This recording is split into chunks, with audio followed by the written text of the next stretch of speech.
शेतकऱ्यांना 4 पैसे मिळू लागले की सरकार विचित्र निर्णय घेतं। कांद्याच्या मुद्द्यावरून सुप्रिया सुळेंचा केंद्रावर हल्लाबोल। केंद्राकडे निर्णयाचा फेर विचार करण्याची सुप्रिया सुळेंची मागणी। शिरसाटांना कोणाबद्दल काय बोलावं हेच कळत नाही। चंद्रकांत खैरेंचा संजय शिरसाट यांच्यावर हल्लाबोल। आदित्य ठाकरेंवर टीका केल्यानं शिरसाटांना सुनावलं। राज्यपाल नियुक्त आमदारांबाबत अजूनही निर्णय झालेला नाही, त्यामुळे प्रसार माध्यमांना प्रतिक्रिया देऊ नका। रुपाली चाकणकर आणि रुपाली ठोंबरेंना पक्षाकडून समज। परकीय गुंतवणूक मिळवण्यात महाराष्ट्र अव्वल स्थानी। गुजरात कर्नाटक पेक्षाही महाराष्ट्रात सर्वाधिक गुंतवणूक। उपमुख्यमंत्री देवेंद्र फडणवीसांची माहिती।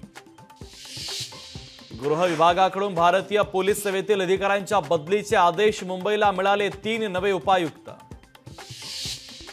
काँग्रेसचा सोलापुरातील 11 पैकी 6 विधानसभा जागांवर दावा। चेतन नरोटे यांची प्रदेश अध्यक्ष नाना पटोले आणि प्रभारी रमेश चन्नीथला यांच्याकडे बैठकीत मागणी। लोकशाही मराठी ऐका, पहा, जागरूक रहा।